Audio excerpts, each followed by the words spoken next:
আসসালামু আলাইকুম রহমতুল্লাহ বরকাত। আলহামদুলিল্লাহ ওয়াসসালাতু ওয়াসসালামু আলা রাসূলিল্লাহ ওয়া আলা আলিহি ওয়া আসহাবিহি ওয়া মান ওয়ালাহ, আম্মা বাদ। সুপ্রিয় দর্শক শ্রোতা ভাই বোন, আমাদের প্রত্যেকের জীবনে কোনো না কোনো পর্যায়ে এসে আল্লাহ সুবহানাহু ওয়া তাআলার একান্ত অনুগ্রহ এবং মেহেরবানিতে বিজয়ের স্বাদ আস্বাদন করবার সুযোগ তৈরি হয়। আমাদের ব্যক্তিগত জীবনে অথবা পারিবারিক জীবনে কিংবা সামাজিক কিংবা রাষ্ট্রীয় জীবনে অনেক সময় আল্লাহ সুবহানাহু ওয়া তাআলার অনুগ্রহে আমরা বিজয় লাভ করে থাকি। আমাদের জীবনে যদি কখনো বিজয় আসে, বিজয়ের হাসি হাসবার সুযোগ তৈরি হয়, বিজয়ের আনন্দ উদযাপন করার সুযোগ তৈরি হয়, তাহলে আমাদের বিজয়কে আমরা কিভাবে উদযাপন করব? কোনো বিজয় লাভ করলে আমরা কি করব? সে বিষয়ে কোরআনে কারিমে আল্লাহ তাআলা অত্যন্ত পরিষ্কার ভাষায় আমাদেরকে কিছু দিক এবং নির্দেশনা দিয়েছেন। কোরআনে কারিমের 26 নম্বর পারার একটি সূরায় রয়েছে, যে সূরার নাম হলো সূরাতুল ফাতহ। আল্লাহ সুবহানাহু ওয়া তাআলা এই সূরার ভেতরে নবী আলাইহিস সালামের মক্কা বিজয়ের প্রেক্ষাপট, হুদায়বিয়ার সন্ধি বিষয়ে আলোকপাত করেছেন। এই জন্য সূরার নামই হলো সূরাতুল ফাতহ, যার অর্থ হলো বিজয়, অর্থাৎ বিজয়ের সূরা বলে আল্লাহ সুবহানাহু ওয়া তাআলা একটি সূরা নাজিল করেছেন। আর কোরআনে কারিমের একেবারে শেষের দিকে এসে 30 নম্বর পারার শেষে একটি সূরা রয়েছে যেটাকে সূরা নাসর বলা হয়, অর্থাৎ নাসর শব্দের অর্থ হলো সাহায্য। ইযা জাআ নাসরুল্লাহ, যে সূরাটিকে আমরা এই আয়াতের মাধ্যমে চিনি, এই সূরার নামকরণ করা হয়েছে আল্লাহর সাহায্যের সূরা বলে। এই সূরায় সুস্পষ্ট করে নির্দিষ্ট করে আল্লাহ সুবহানাহু ওয়া তাআলা আমাদের জীবনে যখন বিজয় আসবে তখন আমরা কি করব সে বিষয়ে আলোকপাত করেছেন। একজন মুমিনের জীবনে যখন বিজয় আসবে, সেটি যত ক্ষুদ্র হোক অথবা যত বৃহৎ হোক, সেটা ব্যক্তিগত জীবনের কোনো বিজয় হোক অথবা রাষ্ট্রীয় কোনো জীবনে তার কোনো বিজয় হোক, সকল বিজয় একজন মুমিনের জন্য 4টি করণীয় আল্লাহ সুবহানাহু ওয়া তাআলা এখানে নির্ধারণ করে দিয়েছেন। আল্লাহ সুবহানাহু ওয়া তাআলা ইরশাদ করেছেন, আউযু বিল্লাহি মিনাশ শাইতানির রাজিম, বিসমিল্লাহির রহমানির রহিম, ইযা জাআ নাসরুল্লাহি ওয়াল ফাতহ, যখন আল্লাহর সাহায্য এবং বিজয় আসবে, ওয়ারাআইতান নাসা ইয়াদখুলুনা ফি দীনিল্লাহি আফওয়াজা, আর আপনি দেখবেন যে মানুষরা দলে দলে ইসলামে দাখিল হচ্ছে, কারণ মুসলমানদের বিজয় যখন আসবে তখন অন্যরা মুসলমানদের দলে ভিড়বে, এটাই স্বাভাবিক। আল্লাহ সুবহানাহু ওয়া তাআলা ওই মুহূর্তে আমাদের করণীয় কি সে বিষয়ে বলছেন, ফাসাব্বিহ বিহামদি রাব্বিকা ওয়াস্তাগফির, এমত অবস্থায় আপনি আপনার রবের তাসবিহ বা পবিত্রতা বর্ণনা করুন এবং আপনার রবের প্রশংসা জ্ঞাপন করুন এবং তার কাছে ইস্তেগফার করুন, ক্ষমা প্রার্থনা করুন। ইন্নাহু কানা তাওয়াবা, কারণ নিশ্চয়ই তিনি যে তার কাছে ফিরে আসে, তওবা করে, তিনি তার তওবাকে কবুল করেন। প্রিয় দর্শক, এই সূরা সর্বসাকল্যে 4টি করণীয় আমরা খুঁজে পেলাম। যদি আমাদের জীবনে কখনো বিজয় আসে, এই 4টি কাজ আমাদেরকে করতে হবে, সেটি ব্যক্তিগত বিজয় হোক আর রাষ্ট্রীয় পর্যায়ে বিজয় হোক। প্রথম কাজ হলো আমাদের বিজয়টিকে আল্লাহর দিকে সম্বদ্ধ করতে হবে। নিশ্চয়ই আমাদের বিজয়ের পিছনে যদি কোনো মানুষের অবদান থাকে, তাদের প্রতি আমরা কৃতজ্ঞতা জানাবো, কারণ মাল্লাম ইয়াশকুরিন নাস লাম ইয়াশকুরিল্লাহ। নবী আলাইহিস সালাম বলেছেন, মানুষের যদি কেউ কৃতজ্ঞতা আদায় না করে, সে আল্লাহর কৃতজ্ঞতা আদায় করলো না। অতএব আমাদের কোনো বিজয়ের পেছনে যদি কারোর কোনো অবদান থাকে, তার অবদানকে আমরা স্বীকার করব, কিন্তু মূলগতভাবে এবং সবচেয়ে বড় করে আমরা আল্লাহ সুবহানাহু ওয়া তাআলার কৃতজ্ঞতাকে স্বীকার করব। এটা হলো 1 নম্বর করণীয়।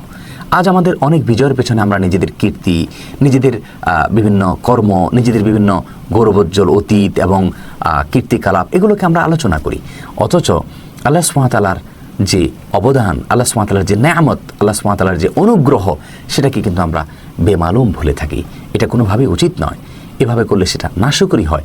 আল্লাহ সুবহানাহু ওয়া তাআলা সেজন্য শুরুতেই বলেছেন, ইযা জাআ নাসরুল্লাহি ওয়াল ফাতহ, যখন আল্লাহর সাহায্য আর বিজয় আসবে। তার মানে আমাদের বিজয়ের পেছনে আল্লাহর সাহায্য ছিল, আল্লাহর অনুগ্রহ ছিল। এই কথাটিকে সবচেয়ে বড় আকারে এবং প্রথম আমাদের মাথায় রাখতে হবে বিজয় উদযাপনের সময়। দ্বিতীয় করণীয় হলো ফাসাব্বিহ বিহামদি রাব্বিক, আপনার রবের প্রশংসা মাখা পবিত্রতা আপনি বর্ণনা করুন, অর্থাৎ পবিত্রতা বর্ণনা করুন এবং প্রশংসা জ্ঞাপন করুন। এখানে 2টি কাজ আমরা পেয়ে গেলাম। আল্লাহ সুবহানাহু ওয়া তাআলা পবিত্র বর্ণনা করে আমরা বলবো সুবহানাল্লাহ, এবং আল্লাহর প্রশংসা মাখা পবিত্রতা, অর্থাৎ 2টাকে একসঙ্গে করলে আমরা বলবো সুবহানাল্লাহি ওয়া বিহামদি, বা অন্য কোনো ভাষায় আমরা একই বিষয়কে ব্যক্ত করতে পারি। অর্থাৎ আল্লাহ তাআলার পবিত্রতা আমি জ্ঞাপন করছি এবং আল্লাহ তাআলার প্রশংসা আমি জ্ঞাপন করছি। যেহেতু আল্লাহ সুবহানাহু ওয়া তাআলা আমাকে বিজয় দান করেছেন, সেজন্য আমি সুবহানাল্লাহ বলবো। আশ্চর্যজনক কোনো কিছু আসলে, আমার জন্য কোনো সারপ্রাইজ কোনো কিছু অর্জন হলে, ভালো কিছু অর্জন হলে আমি সুবহানাল্লাহ বলবো, আশ্চর্যান্বিত হয়ে আল্লাহর পবিত্রতা জ্ঞাপন করব। আর সেই সাথে আল্লাহ তাআলা বিজয় দিয়েছেন, সেজন্য শুকরিয়া আদায় করে আলহামদুলিল্লাহ বলবো। 3টা কাজ আমরা পেয়ে গেলাম। আর চতুর্থ কাজ হলো ওয়াস্তাগফিরহু, আল্লাহর কাছে ইস্তেগফার করো, ক্ষমা প্রার্থনা করো। কেন ক্ষমা প্রার্থনা করব? তার কারণ হলো আমাদের বিজয় অর্জন করতে গিয়ে, বিজয়ের অ্যাচিভটা করতে গিয়ে আমাদের কোনো ভুল ত্রুটি হতে পারে, কোনো ত্রুটি বিচ্যুতি হয়ে যেতে পারে, সেটা যেন আল্লাহ সুবহানাহু ওয়া তাআলা মাফ করে দেন।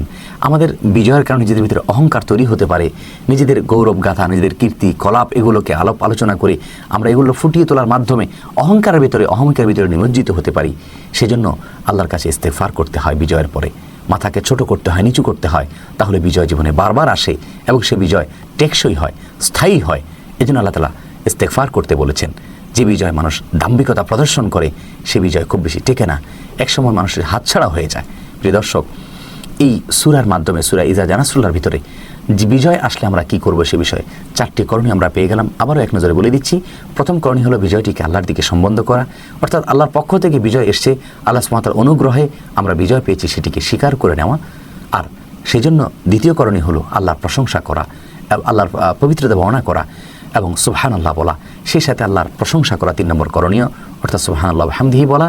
আর 4 নম্বর করণীয় হলো আস্তাগফিরুল্লাহ, বা যে কোনো ভাষায় আল্লাহর কাছে ইস্তেগফার করা, আল্লাহর কাছে আল্লাহর প্রতি নিজের বিজয়টাকে সম্বন্ধ করা, আল্লাহর পক্ষ থেকে বিজয় হয়েছে সেকে স্বীকার করা, আল্লাহর পবিত্র বর্ণনা করা, আল্লাহর প্রশংসা করা এবং আল্লাহর কাছে ইস্তেগফার করা। এই 4টি কাজ করবো আমরা প্রত্যেকটি বিজয়ের পরে, সেটি ছোট বিজয় হোক, বড় বিজয় হোক, ব্যক্তিগত বিজয় হোক, পারিবারিক বা সামাজিক কোনো বিজয় হোক, অথবা রাষ্ট্রীয় কোনো বিজয় হোক। এই সকল বিজয় যদি আমরা এই আমলগুলো করতে পারি, ইনশাআল্লাহ বিজয় টেকসই হবে, বিজয় স্থায়ী হবে, বারবার বিজয়ের স্বাদ আমরা আস্বাদন করতে পারবো। আল্লাহ তাআলা আমাদের সকলকে প্রত্যেকটি কাজকে কোরআন এবং সুন্নাহ মোতাবেক করার তৌফিক দান করুন এবং মন গড়া কুসংস্কার এবং যত প্রকার মানুষের বানানো পথ এবং পদ্ধতি আছে সে সকল পদ্ধতিতে আমরা আমাদের বিজয় এবং আমাদের সব কিছুকে উদযাপন বা পালন না করে আসুন কোরআন এবং সুন্নাহর পদ্ধতিতে আমরা পালন করি। আল্লাহ তাআলা আমাদের সকলকে সেই তৌফিক দান করুন। আসসালামু আলাইকুম ওয়া রাহমাতুল্লাহি ওয়া বারাকাতুহু।